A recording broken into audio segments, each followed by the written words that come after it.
حضور نبی کریم صلی اللہ علیہ وآلہ وسلم کا دور مبارک تھا، تو دین کا جو ایک سرچشمہ تھا وہ حضور نبی کریم صلی اللہ علیہ وآلہ وسلم کی ذات بابرکات تھی، لیکن چونکہ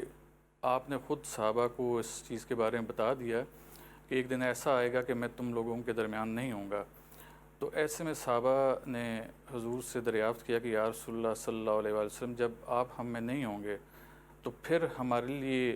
ایسی کون سی چیز ہوگی جس کو ہم فالو کریں؟ تو آپ صلی اللہ علیہ وآلہ وسلم نے ارشاد فرمایا کہ میں تمہیں دو چیزیں چھوڑے جا رہا ہوں، ایک قرآن کریم اور دوسرا میری اطاعت، تو تم نے اگر ان دونوں کا دامن ہاتھ سے تھامے رکھا تو تم گمراہ نہیں ہوگے۔ تو یہ جو نکاح کی تجویز میں نے پیش کی، جس کو آج آپ نے موضوع بحث بنایا، میں اس کی تفصیلات میں جانے سے پہلے سب سے پہلے تو آپ کا بے حد مشکور ہوں کہ آپ کا اور آپ کی ٹیم جی ٹی وی کا، کہ جنہوں نے مجھے سعادت بخشی کہ ہم جیسے نہ نظر آنے والے لوگوں کو بھی ٹی وی پہ آنے کی سعادت حاصل ہوئی۔ تو یہ جو تجویز میں نے وفاقی وزیر مذہبی امور صاحب کو پیش کی، اس کا ایک پس منظر ہے کہ میں نے آج سے کچھ عرصہ قبل 2014 میں سردار یوسف صاحب وفاقی وزیر مذہبی امور تھے، تو میں نے ان کو ایک تجویز پیش کی تھی، ایک کانفرنس تھی جس میں کچھ 450 کے قریب علماء شریک ہوئے، اور اس کا عنوان یہ تھا فرقہ وارانہ ہم آہنگی کیسے پیدا کی جائے۔ تو اس میں مختلف لوگوں کی تقاریر ہوئیں، تو میں نے اس کانفرنس کے طریقہ کار سے اختلاف کیا کہ آپ نے تجاویز کے لیے بلایا تھا اور یہاں پر تقاریر ہو رہی ہیں، تو مجھے کہیں جلدی ہے جانا ہے تو مجھے موقع دیا جائے۔ تو یہ ان کا بڑا پن ہے کہ انہوں نے مجھے موقع دیا، مائک میرے حوالے کیا، تو میں نے انہیں عرض کی کہ اگر آپ فرقہ وارانہ ہم آہنگی پیدا کرنا چاہتے ہیں تو آپ کو ہمارا جو تعلیمی نصاب ہے اس میں تھوڑی سی چینجز لانی پڑیں گی۔ تو انہوں نے پوچھا وہ کیا چینجز ہوں گی، تو میں نے انہیں کہا کہ آپ کو اسلامیات کے سبجیکٹ کو ایک سائڈ پہ کرنا پڑے گا تاکہ ہم جو فرقہ وارانہ تناؤ ہے اس کو کم کریں، اور اس کی جگہ پہ آپ کو قرآن پاک کو ترجمہ کے ساتھ تعلیمی نصاب کا حصہ بنانا پڑے گا۔ بعد میں یہ میری تجویز کو 2016 میں آپٹ کیا گیا، لیکن انفارچونیٹلی برین چائلڈ میرا تھا اور مجھ سے اس بارے میں رابطہ نہ کیا گیا، شاید یہی وجہ ہے کہ وہ اسے مکمل طور سے امپلیمنٹ نہ کر سکے۔ ٹھیک ہے، بعد ازاں جب عمران خان صاحب برسر اقتدار آئے تو ان کو بھی یہ تجویز پیش کی گئی، تو انہوں نے نور الحق قادری صاحب کو اس بارے میں تنبیہ کی، لیکن انہوں نے بھی اس میں کوئی ہیل دلیل کا کام لیا اور آج تک مجھ سے رابطہ نہیں کیا گیا۔ یہ جو بیک گراؤنڈ پس منظر میں نے آپ کے سامنے پیش کیا، میں اس یقین کے ساتھ ہوں کہ چونکہ حضور علیہ السلام نے فرمایا کہ آپ کے ساتھ اللہ اس وقت تک بھلائی نہیں کرتا جب تک آپ دین کو سمجھتے نہیں ہیں۔ بالکل ٹھیک ہے۔ تو ہمیں اللہ تعالیٰ نے دین کی ایک کتاب دے دی، ایک کوڈ آف کنڈکٹ دے دیا، زندگی گزارنے کا سلیقہ طریقہ کار اس میں سارا لکھ دیا۔ ٹھیک ہے، لیکن ہمارے ساتھ المیہ یہ ہے کہ ہماری جو مادری زبان ہے وہ عربی نہیں ہے، صحیح ہے، تو ہم عربی کو سمجھنے سے قاصر ہیں۔ بالکل صحیح فرما رہے ہیں آپ، یعنی ہمیں سمجھ ہی نہیں آتی کہ ہو کیا رہا ہے، گفتگو کیا ہو رہی ہے، ہم اس کو ایک مقدس زبان کی حیثیت سے صرف چوم سکتے ہیں اور ہم اس کی تعظیم کر سکتے ہیں، مگر اس کا جو فہم ہے، جو ادراک ہے، اس سے ہم بہت دور ہیں۔ ڈاکٹر شہباز چشتی صاحب سے پوچھنا چاہتا ہوں، آپ تو چونکہ نیو یارک میں بھی زیادہ وقت دیتے ہیں اور آپ دونوں طرح سے کمپیریزن بھی کر سکتے ہیں، کیا یہی حقیقت ہے کہ اگر عربی میں نکاح پڑھایا جائے یا خطبہ نکاح عربی میں دیا جائے تو بہت سارے لوگ وہاں سمجھ نہیں پاتے؟ غیر ملکی یعنی بین الاقوامی دنیا میں کس طرح سے ہوتی ہے نکاح کی سیرمنی اور اس کا اصل حق کیا ہے؟ آپ کی زبانی جاننا چاہتا ہوں۔ بہت شکریہ اویس روحانی صاحب، سب سے پہلے آپ کا شکر گزار ہوں، آپ نے اس پروگرام میں مجھے انوائٹ کیا اور بہت خوبصورت موضوع آپ نے رکھا، اور آپ جیسی نوجوان شخصیت ماشاءاللہ ان موضوعات کے اوپر جب لوگوں کو لے کر آئے گی تو اس کا اچھا امپیکٹ سوسائٹی کے اوپر ہوگا۔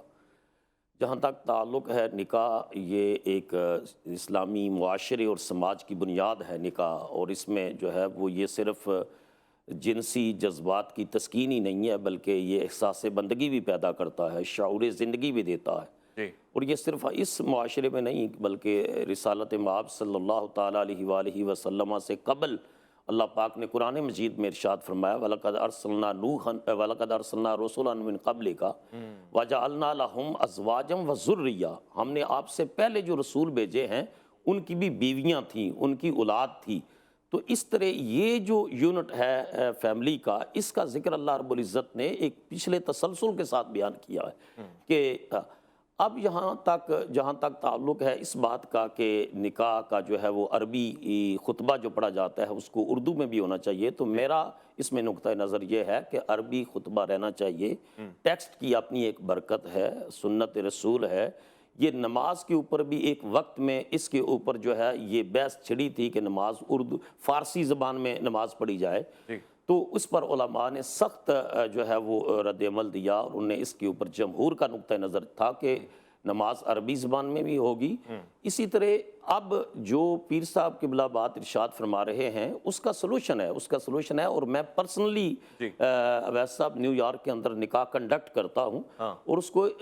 عربی خطبہ پڑھنے کے ساتھ ساتھ میں اس کو انگلش اور اردو میں الیبوریٹ کر دیتا ہوں کہ اس میں میسج کیا دیا جا رہا ہے۔ اب یہ ہے کہ اگر آپ صرف اردو میں پڑھیں گے تو اس کی جو روح ہے وہ روح ختم ہو جائے گی، اور وہ روح صرف زبان رسالت مآب صلی اللہ علیہ وسلم سے نکلے ہوئے کلمات کے اندر ہی ہے۔ اس کی جو خصوصیت ہے، جو برکت ہے، اس کے اندر جو سکون ہے، جو راحت ہے۔ اب آپ تفہیم چاہتے ہیں تو تفہیم آپ اردو میں کر سکتے ہیں۔ اور میں یہ اس کو ایک اچھی تجویز لیتا ہوں، مگر اس پہ بات ہو رہی ہے ایک مختصر وقفہ خواتین و حضرات ہم الف لام میم میں لینے لگے، لوٹ کر آئیں گے، پیر صاحب سے بھی رائے جانیں گے اگر ایسا کر لیں تو کیسا ہوگا۔ الف لام میم میں آپ کا انتظار ہے۔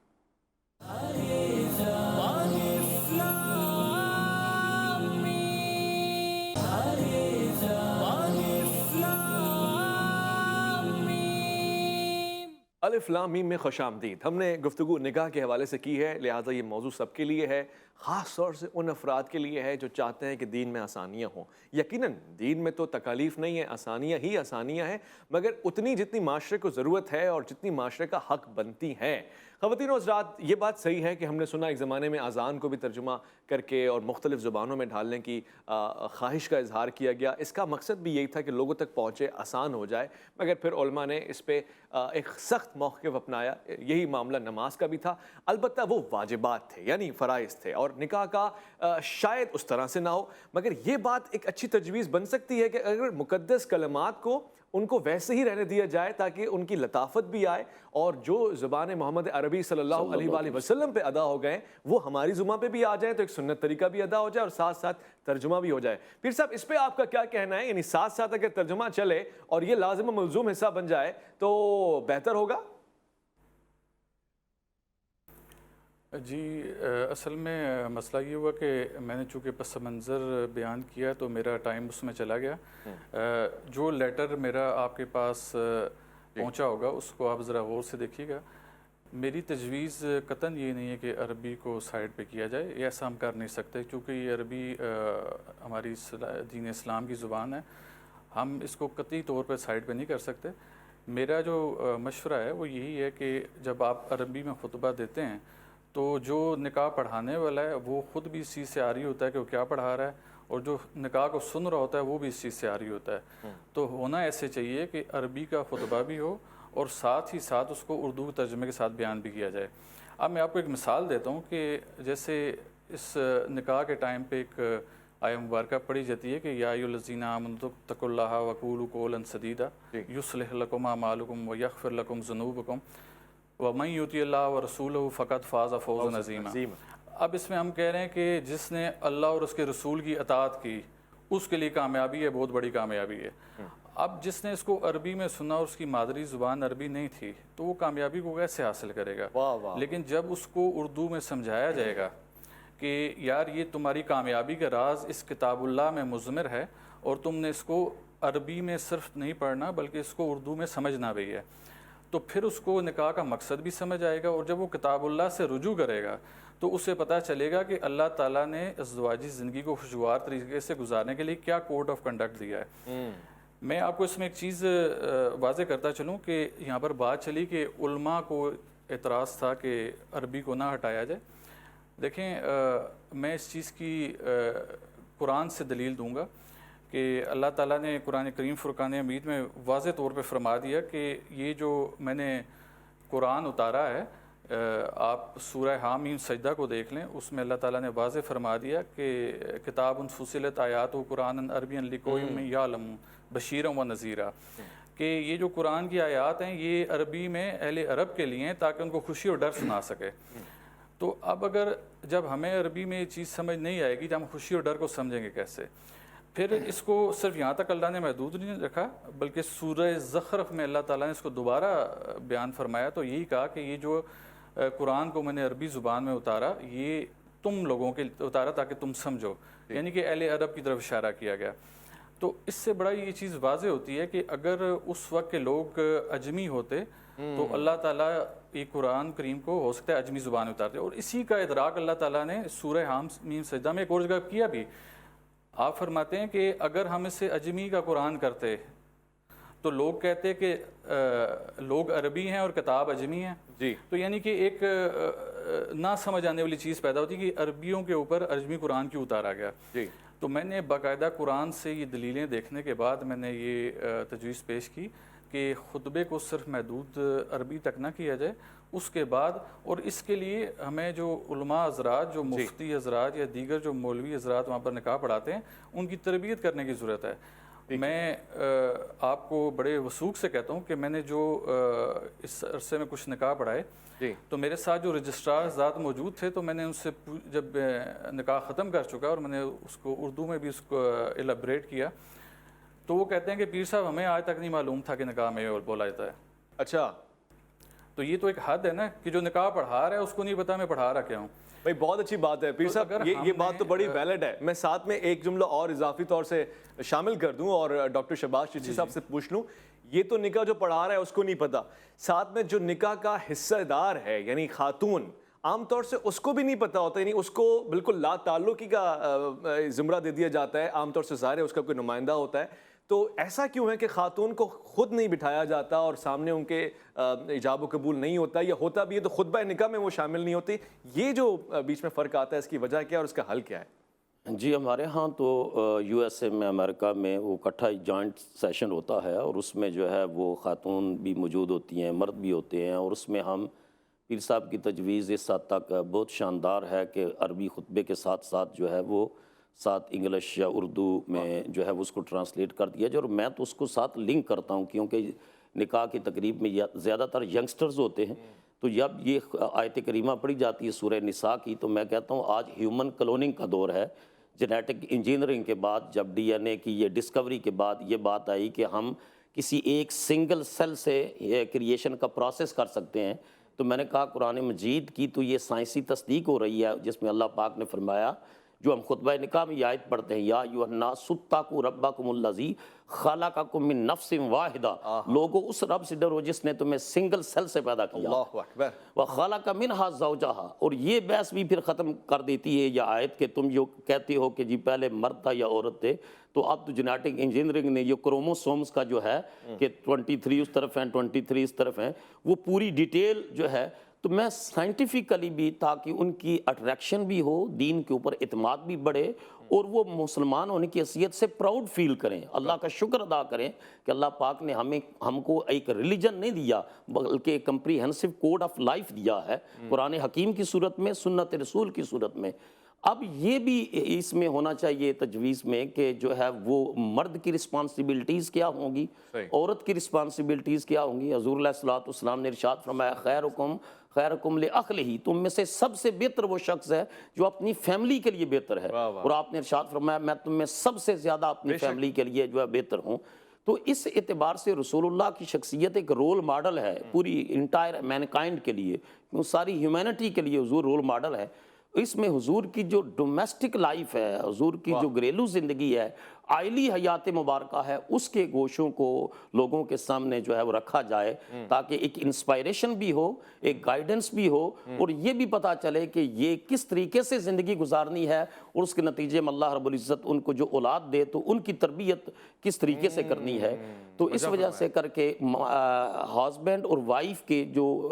حقوق ہیں، جو فرائض ہیں، ان کی وہ بھی بتایا جائے۔ بہت خوب بات آپ نے کی ہے، یقین جانیے بڑا سارا مسئلہ تو یہاں آج کے دور میں ہم دیکھ رہے ہوتے ہیں کہ شادی ایک کیجول سی گیدرنگ ہوتی ہے، اس میں ظاہر معاملات ہو جاتے ہیں،